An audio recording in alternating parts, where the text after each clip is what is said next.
جو احتساب عدالت میں چل رہا ہے اس میں کوئی پروگریس نہیں ہو رہی. ان حالات میں ہم اس کی ضمانت جو ہے وہ 10 لاکھ کے مچلقوں کے عوض منظور کرتے ہیں. نیب کی جانب سے یہ بھی کہا گیا کہ اس کا پاسپورٹ جو ہے وہ سرنڈر کرایا جائے, لیکن عدالت نے یہ استدعا جو ہے وہ منظور کر دی کہ جہاں ہمیں لگے گا کہ کسی شخص کا پاسپورٹ لینا ہے ہم اس کا پاسپورٹ سرنڈر کرائیں گے, جہاں نہیں لگے گا ہم اس کا پاسپورٹ سرنڈر نہیں کرائیں گے. ایک اور ملزم تھا آشیانہ اسکینڈل کا, علی سجاد بھٹا اس کا نام تھا. اس پر یہ الزام تھا کہ جو بڈنگ کے حوالے سے جو دستاویزات تھیں وہ دستاویزات جو ہیں وہ انہوں نے اس میں کچھ جعل سازی کی ہے, وہ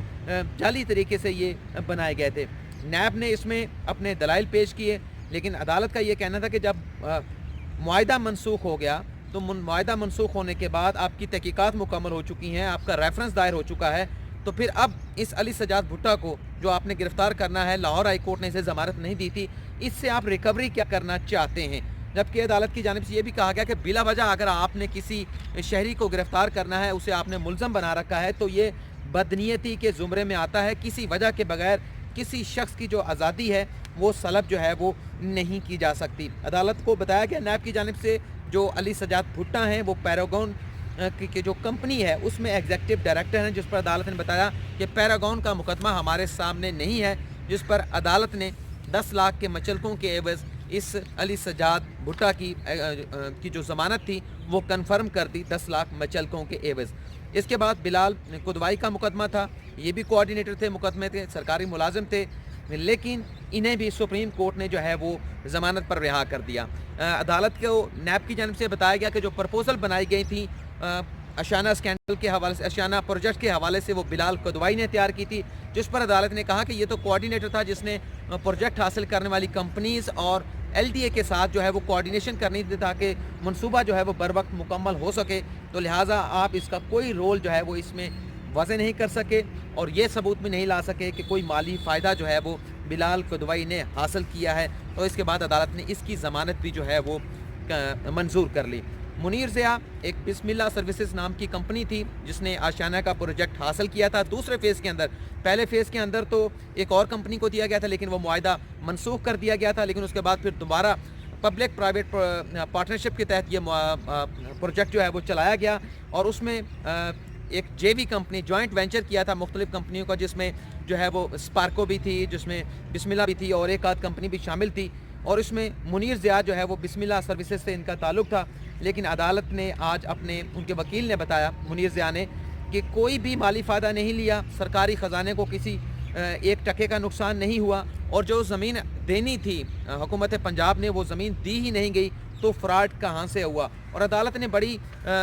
سخت قسم کی آبزرویشن دی ہیں کہ جو نیب یہ کہہ رہا ہے کہ اس آشیانہ اسکینڈل سے کوئی اربوں خربوں کا نقصان ہونا تھا, بظاہر یہ لگتا ہے کہ یہ ایک فراڈ ہونا تھا جو نہیں ہوا. فراڈ کی کوشش کی جا رہی تھی اور سارے معاملے میں احد چیمہ, وزیر اعلیٰ پنجاب فواد حسن فواد کا ذکر آیا, لیکن ان سب کی شمولیت کے باوجود اگر کوئی فراڈ ہونے جا رہا تھا وہ کامیاب نہیں ہو سکا. تو پھر اب اس معاملے پر جب کوئی فراڈ کومٹ نہیں ہوا تو عدالت اس میں کیا کرے, اس میں کیا احکامات جو ہے وہ دے سکتی ہے. جبکہ چیف جسٹس آف پاکستان کی جانب سے یہ بھی کہا گیا کہ جو تخمینہ لگایا جا رہا ہے کہ 2-2.5 ارب کا نقصان ہونا تھا پنجاب حکومت کا اس منصوبے کی مد میں, تو اس میں چیف جسٹس نے کہا کہ اگر تخمینہ اینٹیسپیٹ ہی کرنا ہے, جب معاہدہ جو ہے وہ کمپنی کے ساتھ منسوخ کر دیا گیا تھا تو پھر اس میں یہ تخمینہ بھی شامل کر لیتے کہ جو سرکاری مشینری اس میں استعمال ہوئی, جو سرکاری جو اس میں کاغذ استعمال ہوئے, جو پین استعمال ہوئے, جو سیاہی استعمال ہوئی وہ بھی ضائع ہوئے, تو اسے بھی شامل کر لیا جائے. تو چیف جسٹس کا کہنا تھا کہ جو سزا ہونی ہے وہ ٹرائل کورٹ سے ہونی ہے اور فیصلے سے پہلے کسی کی آزادی جو ہے وہ سلب نہیں کر سکتے. ایسا نہیں ہو سکتا کسی شخص کو جو ہے وہ سزا سے پہلے سزا جو ہے وہ سنا دیں. یہ سارا معاملہ چلتا رہا اور نیب کا تفتیشی جب ایک ملزم کو عدالت رہا کر رہی تھی تو مسکراتے ہوئے واپس آ رہا تھا. شہباز شریف کا مقدمہ پیش ہوا, نعیم بخاری پیش ہوئے, ان کی جانب سے یہ بتایا گیا کہ ایک پہلے معاہدہ کیا گیا اور اس معاہدے کے تحت ایک لطیف نامی کمپنی تھی اسے یہ کانٹریکٹ دیا گیا, لیکن پھر شہباز شریف نے اس معاملے کی انکوائری کرائی. یہ جو کانٹریکٹ دیا گیا تھا کمپنی کو, تو انکوائری کمیٹی نے یہ اپنی رپورٹ دی کہ یہ جو بڈنگ کا پروسیس تھا وہ تو ٹھیک تھا لیکن اس میں بے ضابطگیاں ہوئی ہیں, اور اس بنیاد کے اوپر یہ معاہدہ جو ہے وہ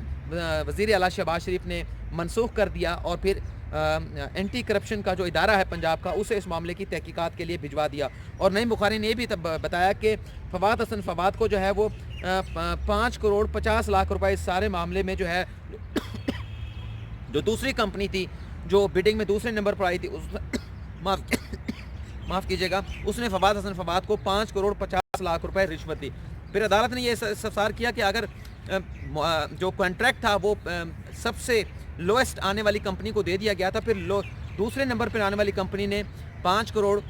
50 لاکھ روپے فواد حسن فواد کو کیا دیے, اس سے اس کمپنی کو کیا ملا, جس پر نعیم بخاری نے بتایا کہ اسے کمپنی کو کچھ دینے کا وعدہ کیا گیا تھا اور کامران کیانی کی جانب سے یہ 5 کروڑ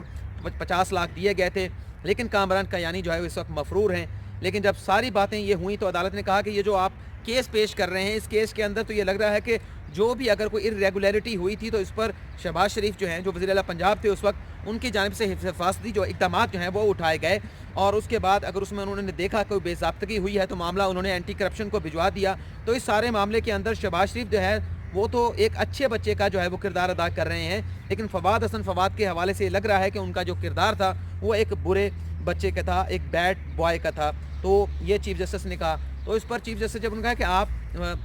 شہباز شریف کی ضمانت منسوخی کے لیے آئے ہیں تو پوائنٹ آؤٹ کریں کہ اس میں غلطی کیا ہے, جس پر پھر کہا گیا نیب کی جانب سے کہ ہم ضمانت منسوخی کے لیے تو ضرور آئے ہیں, لیکن اصل ہمارا معاملہ یہ ہے کہ جو لاہور ہائی کورٹ نے ضمانتیں فواد حسن فواد کو اور جو شہباز شریف کو دی ہیں اس میں کچھ ایسی آبزرویشن دے دی گئی ہیں جس کی وجہ سے ہمارا جو ریفرنس ہے اس کے اوپر سوال اٹھنا شروع ہو گئے ہیں, جس پر عدالت نے کہا کہ ٹھیک ہے آپ اپنی جو درخواستیں ہیں شہباز شریف کی ضمانت منسوخی کی, فواد حسن فواد کی ضمانت منسوخی کی, یہ آپ واپس لے لیں. اور اس واپس لینے کے ساتھ ساتھ ہم اپنے فیصلے میں یہ کہہ دیتے ہیں کہ جو بھی آبزرویشن دی گئی ہے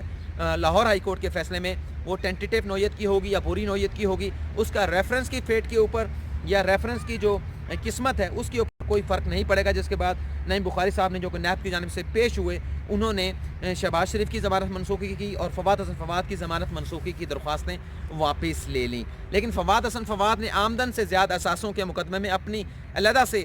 ضمانت کی درخواست دائر کی تھی. آپ کو معلوم ہے کہ لاہور ہائی کورٹ سے ضمانت ہونے کے باوجود بھی فواد حسن فواد جیل سے باہر نہیں آئے تھے, وہ ابھی تک جیل میں ہے کیونکہ ان پر نیب نے آمدن سے زائد اثاثوں کا مقدمہ بھی بنایا اور اس میں ہوش ربا قسم کے انکشافات آئے ہیں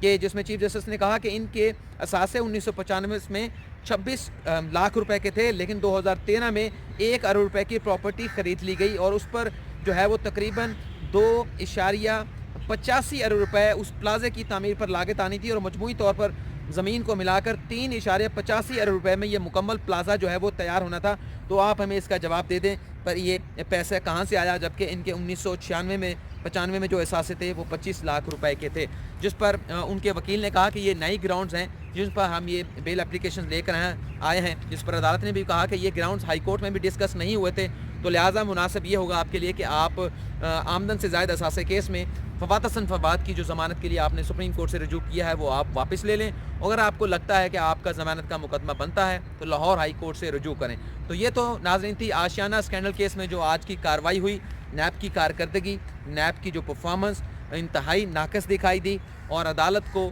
مطمئن نہ کر پائے, عدالت کے سوالات کا جواب نہ دے پائے, اور تقریباً تمام ملزمان کی ضمانتیں یا ہو گئیں یا ان کی ضمانتیں جو لاہور ہائی کورٹ سے ہوئی تھیں سپریم کورٹ نے ان فیصلوں کو برقرار رکھا. فواد حسن فواد نے ایک الگ مقدمے میں ضمانت کے لیے رجوع کیا تھا لیکن وہ کامیاب نہ ہو پائے. اب دوسری ویڈیو میں ہم آپ کو ڈیٹیل بتائیں گے جو آصف علی زرداری نے اسلام آباد ہائی کورٹ سے ضمانت کے لیے رجوع کیا ہے, مریم نواز کب ضمانت کے لیے رجوع کری ہیں, ضمانت ان کی ہو چکی ہے کہ ان کا پاسپورٹ کب انہیں واپس دیا جائے, اور اس کے علاوہ بھی کچھ ایسی ڈیٹیلز ہیں بشیر میمن کے حوالے سے کہ پاکستان میں کرپشن کو منظر عام پر لانے کے حوالے سے ان کی کیا خدمات تھیں, وہ بھی آپ کو ہم اپنی دوسری ویڈیو میں بتائیں گے.